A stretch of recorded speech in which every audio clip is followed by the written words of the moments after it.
Hello dear viewers, it is once again time for the news on Rwanda Television, and for this edition you'll be with me, Serge Hore.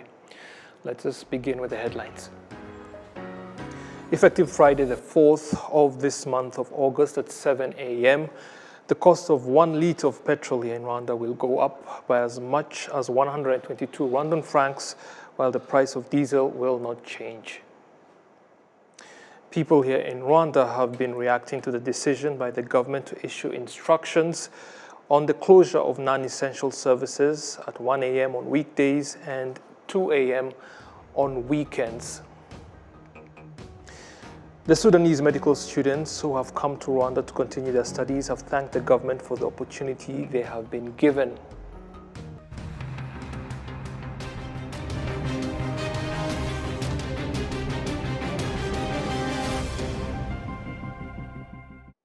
Thank you again for taking the time to join us, and now the details. People have been reacting to the decision by the government of Rwanda to issue instructions on the closure of non-essential services at 1 a.m. on weekdays, that is, and 2 a.m. on weekends, effective the 1st of September this year, in a bid to regulate nighttime entertainment and noise pollution. While most have welcomed the decision, saying it will help with the problem of drunkenness and general disorderliness in the middle of the night, some owners of bars and nightclubs in areas they claim are not in residential parts of the city say they see no reason why such regulations should apply to their establishments. The announcement on the cabinet resolutions of Tuesday, the 1st of August, that say that the decision did also state, however, that the decision does have exemptions depending on establishments and events that require to go beyond the closing times, but that they will need the approval of the Rwanda Development Board upon the fulfillment of certain requirements. Now, RBA has spoken to RDB's CEO on this decision by the government, and she shed more light on why it was found to be necessary. The decision that was made by Cabinet yesterday was a decision that gives a balance on the priorities that Rwanda has, or the government of Rwanda has. And those priorities include making Rwanda and the cities in Rwanda livable, but also making sure that Rwandans have a good quality of life. But at the same time, also another priority is making sure that Rwandan businesses are profitable and that Rwandan businesses are providing convenient and efficient services to Rwandans. So the decision balances all those priorities: good quality of life, livable cities, but also profitable and efficient services by our businesses. Now, Claire Kamanzi also commented on what sort of cases may be considered to be exemptions to the rule. Yes, the debate has been on. I've seen the debate on social media. But we do know that there's some businesses that will need to operate beyond 1 a.m. And by their very nature, they are businesses that can be accessed beyond 1 a.m. And so Cabinet was very cognizant of that fact. And that's why Cabinet gave the mandate to RDB to put in place a mechanism that will identify those services that require that exception so that they can operate and provide services beyond that time. So before the date of 1st of September, RDB will be sharing with the public that mechanism. And some of the businesses that we think need that kind of exception include supermarkets. Some supermarkets would want to operate.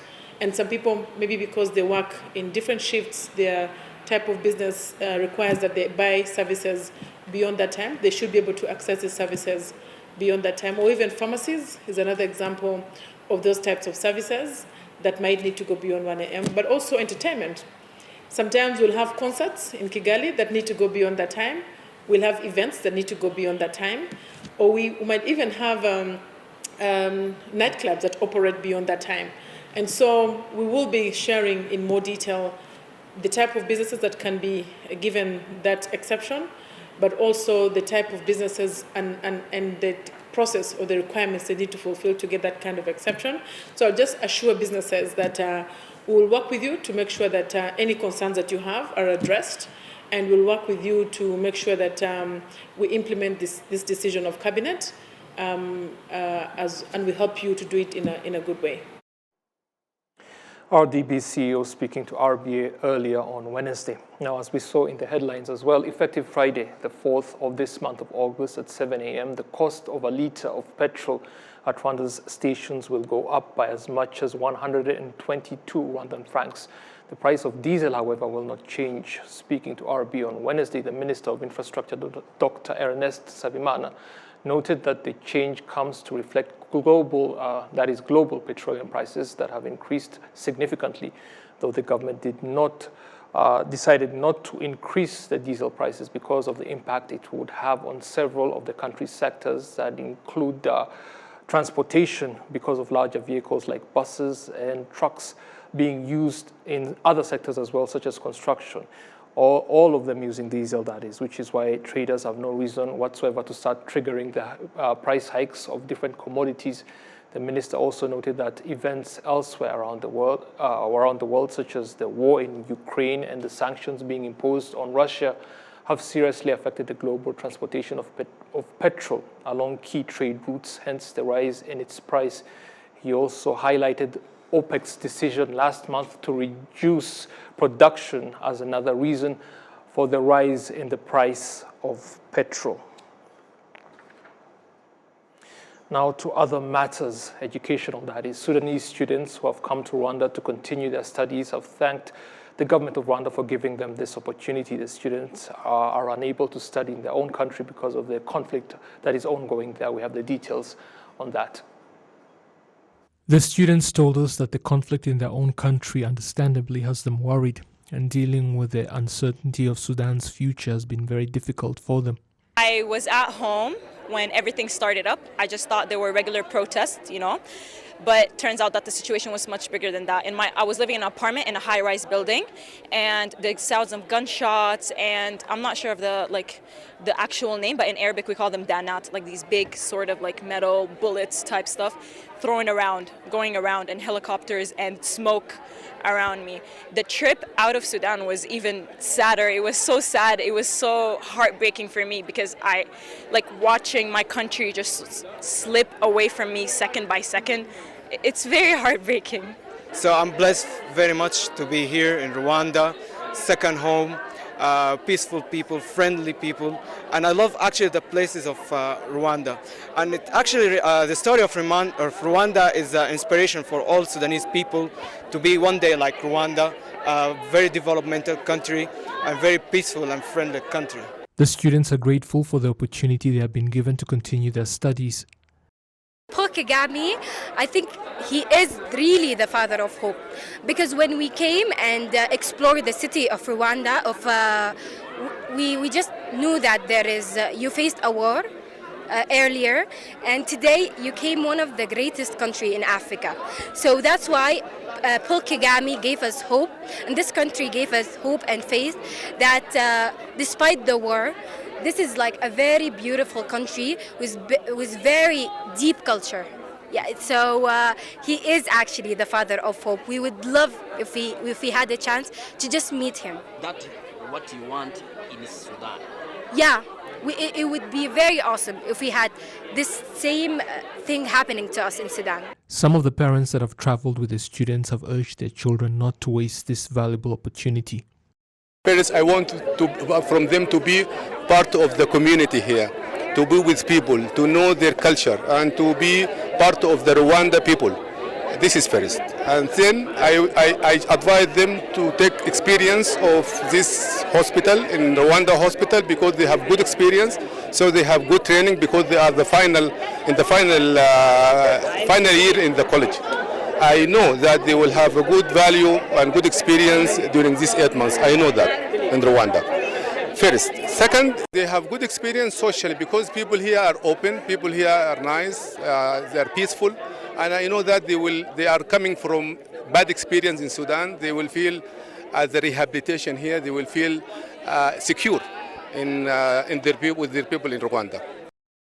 The current situation in Sudan means it had become impossible for the students to continue studying at their own university. Well, the government of Rwanda is institutions and organizations. So Rwanda University We met the Rwanda University, we went the RDP, we went the Minister of Health, we went the hospitals, and we found that there is a system. That is important. The president has laid a very good system in this place, okay? Peace and respect to the law. This is important. And this is what characterizes Rwanda, okay? So it's when you take young people like this, you have seen them. 50 of them are girls.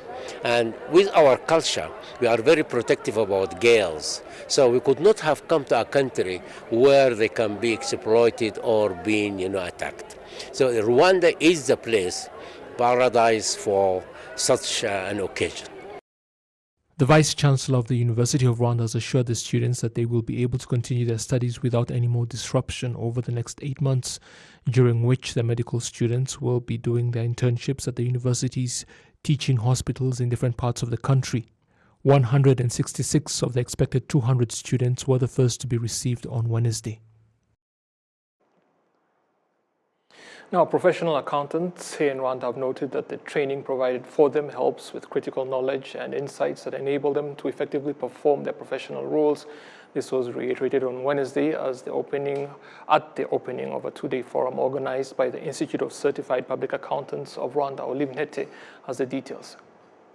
According to ICPAR, this 2023 forum aims to provide accounting professionals with the knowledge and insight to better fulfill their responsibilities as professional accountants. Those who do accounting say that due to the ever-changing business models and emerging technologies, there is need to stay updated. We serve the public, and when I say public, I mean different companies in private and public sector. We serve companies that are linked to other international companies. We serve companies that are subsidiary to international companies. And all those companies in our environment in Rwanda, they have to keep the standards that are kept internationally. So we need to be updated, we need to be trained, we need to follow the progress worldwide, and those standards, as I said, they keep changing. So we as professionals who serve the public, we need to be in line with those changes. It has been 2 years for me joining the firm and practicing as a taxation, auditing and accounting profession, and we are glad to be in Rwanda and doing this. Being a certified public accountant, it has been our duty towards the country and the public to have the highest level of knowledge. These trainings guide us and give us the proper knowledge regarding the changes in the law, the country, how it operates, how the professionals are working, and what the government and the revenue department of Rwanda wants us. So this will help us to guide our clients more properly, give them proper financial and technical knowledge, and which is our foremost duty, to give a proper guidance to the clients being in the profession. Amin Miramago, the Chief Executive Officer of the Institute of Certified Public Accountants of Rwanda, points out that to go in line with current developments, practitioners need to be well equipped. One of the outcomes is that we expect them to really follow those international standards, and we know when those standards are followed, it means that the different organizations, they're going to get some quality reports that are coming out, and also the decisions that are going to be made on those based on those reports that are being prepared will be sound decisions that will help the organizations to move forward. According to ICPAR, there are currently about 1,000 professional accountants in Rwanda. The goal is that every company in need of accounting services should have professional accountants. Olive Nete, RTV News. While the world marks the week dedicated to breastfeeding, the Rwanda Biomedical Center has noted that the breastfeeding rate in the country for babies is at 99%. However, only 56% of children aged between 6 and 8 months receive complementary foods as well. Additionally, employees from both public and private institutions have expressed the need for lactation rooms at the workplace. So Olive Nete continues. Dina Kwizera, in charge of data monitoring and evaluation in the city of Kigali, says that when her baby was 4 months old, Her caretaker abandoned her in the house alone, which she says affected her. ubwo urabyumva ko nk'umuntu w'umubyeyi nta kindi cyakurikiyeho no guhita. You understand that as a parent, my first reaction was to rush and see how my child was doing. Afterwards, it severely affected me because I always thought that if I give birth again, my child will suffer the same consequences. But thankfully, I gave birth to my other child as this center was opened. I ended my maternity leave at 3 months and I brought my child to this center. This gave me tranquility, knowing that my child is in a safe place. Health regulations indicates that from birth to 6 months of age, a child should have exclusive breastfeeding. Yet you find that the leave given to parents after giving birth is only 3 months. Some government agencies and private companies have started the program of setting up mother's room or lactation rooms in their workplace. Parents say that having such rooms close to them is good for their children's healthy growth and safety.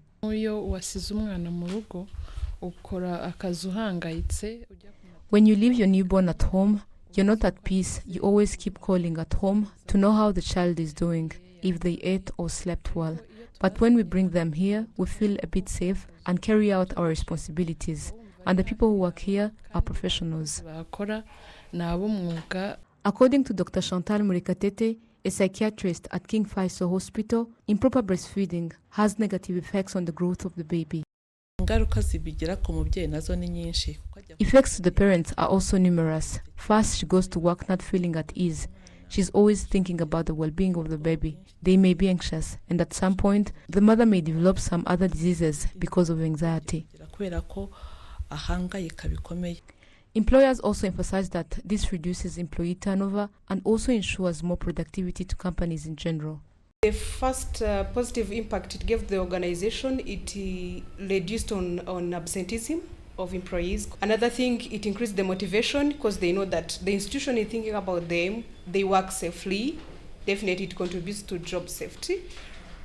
So, and they feel happy to work for the institution because if they know that their well-being are being catered for and their children, definitely when you cater for area staff and beyond, you cater for the dependents, definitely to motivate and reduce on the turnover of employees. Some parents say that if this is implemented in all institutions, it would be more productive for both sides. According to them, addressing these issues will support and encourage breastfeeding practices while ensuring a supportive environment for working mothers. I think both in public and private institutions, there should be advocacy so that such centers that facilitate mothers to breastfeed their children at workplaces can be established. According to the Rwanda Biomedical Center, the breastfeeding rate is at 99%. However, only 56% of children aged 6 to 8 months receive complementary foods, thus increasing the rate of stunting and anemia among children of 6 to 59 months.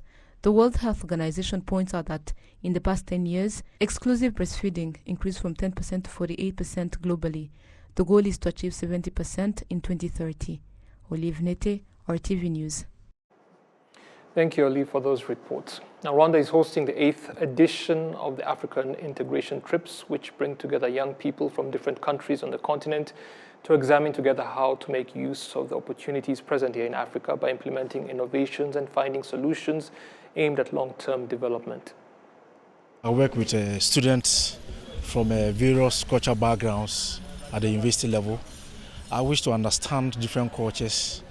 I want to understand the nature of how people behave in certain areas due to their cultural backgrounds. I want to appreciate it more so that I'll be able to deal with the student that I have. It's important to me because it will enhance my work as a university administrator, and it will help me to relate more with my students and other staff with a different cultural background, because everybody and the way they perceive things. If you understand their culture better, if you understand how they reason, then you're able to make meaning out of whatever that you want to do with them. Since being a psychologist and then a clinical psychologist and a counselor at the same time, integrating yourself with other people from different culture will also boost your knowledge on how to counsel your client and then how to deal with human beings when the time comes for you to share your knowledge with anyone that you meet outside. Now, the Director General of Youth Empowerment in Rwanda's Ministry of Youth, Solange Tetero, has urged the young people to play a role in the development of their respective countries. Most of the countries in Africa are said to be developing countries. And by saying that they are developing, it means they are countries with a lot of problems. And for African youth, they should see these problems as an opportunity for them to create solutions. And those solutions will become businesses out of which they can make a living, make money, and develop themselves and their countries and their continent. These kind of conferences offer an opportunity to young Africans to learn from each other and to leverage each other's knowledge in developing their own countries and use solutions that worked in other African countries in solving problems in their own countries. Now, it is expected that the 8th edition of the African Integration Trips to Kigali will last for 10 days.